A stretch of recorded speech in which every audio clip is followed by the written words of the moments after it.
Dear reader, I have so much to catch you up on. I have been busily living and experiencing and way overthinking, as I'm wont to do. I have just returned this week from a trip overseas, which will be the subject of several subsequent blogs, I am certain. But since I do not want to overwhelm, I will start with one of the best experiences of my single married girl existence. I went on a cruise to Europe. Well, actually, I met the boat in Europe. I made it to the boat only 15 minutes before they pulled away from the dock, but that's another story. But I am going to relate a few tales out of order because my day in Cadiz was such an extraordinary encapsulation of everything I am trying to accomplish with my newfound freedom that I feel it warrants highlighting. This was actually the first time I have ever traveled abroad alone. I was on a cruise, so I was with many people, but I was traveling alone, and so it was a great experiment. I have been attempting to have a solo adventure for 3 years. I didn't know how I'd feel about it, and I was worried that I would be lonely with only myself to occupy my interest. What a silly thought. Our second shore excursion was Cadiz, Spain. Now, I had met a woman on the cruise who had been to Cadiz several times and assured me there really wasn't anything to see. I'd be much better off taking a taxi to a couple of the nearby villages and doing a winery tour. So I got off the boat with this intention in my head, and as I stepped from the gangplank, I thought, I've never been to Cadiz. What's to say that I won't find something of interest?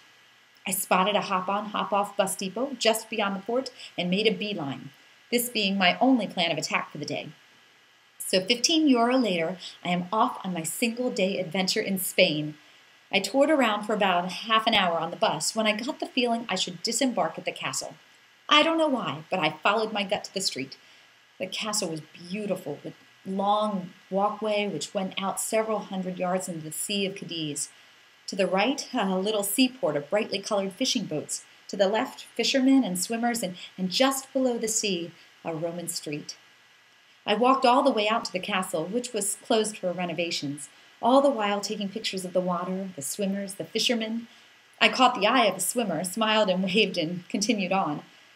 I got the idea that I wanted to climb out on the rocks and take pictures of myself, which actually turned out better than I expected. As I sat on the rocks, the swimmer, whom I had exchanged a momentary glance with, came over. "Madonna," he said. Of course, I melted at that. "You speak English?" he asked. Upon my confirmation, he offered to take my picture, having noticed that I was alone. We struck up a conversation. It turned out that he was a stage manager from France on sabbatical in Cadiz.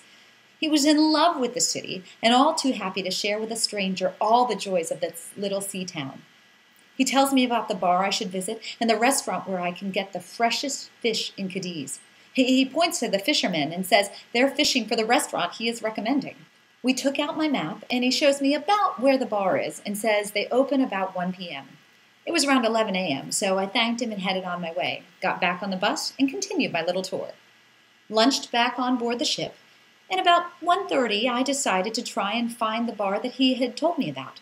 I wandered the back streets of Cadiz a bit lost, which is okay, because I relish getting a little lost anywhere new I go, until I found it. La Manteca.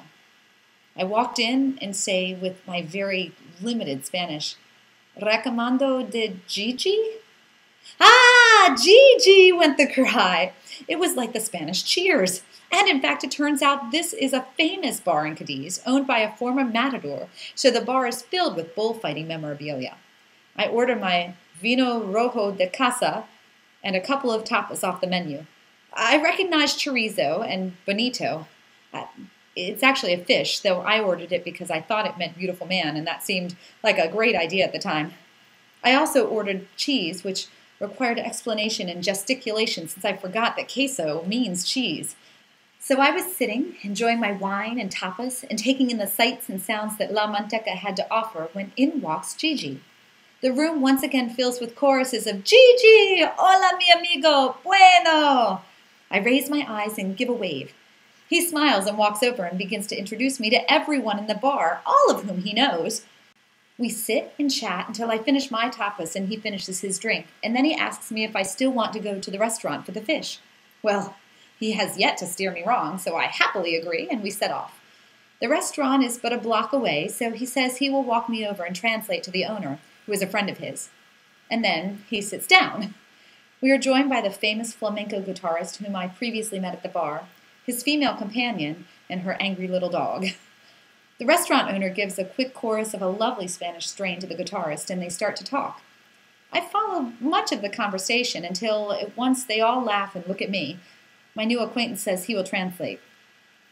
My friend says he feels very badly that the beautiful lady is eating only bread and drinking only water because I am too busy chatting to cook her fish.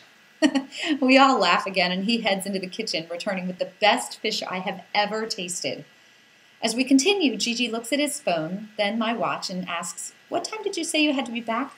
5, I reply. "Your watch is wrong," he says. I explain to him that I am on ship's time, and he assures me that I am not, and that we must leave immediately.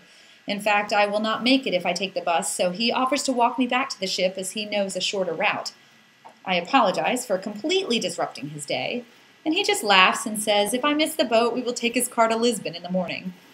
As we continue towards the boat, he stops and says he has a present for me. An amazing feat considering we met only a few hours before. And yet, he draws from his pocket a handful of sea glass, plucked from the ocean floor that very morning when first we made eye contact. He fills my palm with sea glass and little shells, kisses me on either cheek, and wishes me well as he heads back and I run for the ship. It is now 4:15. I spent the last 30 minutes in the port of Cadiz thinking about the serendipity that had to have been in play to make such a day possible. And I hear in my head, over and over, there is nothing worth seeing in Cadiz. It is only the second stop of our journey.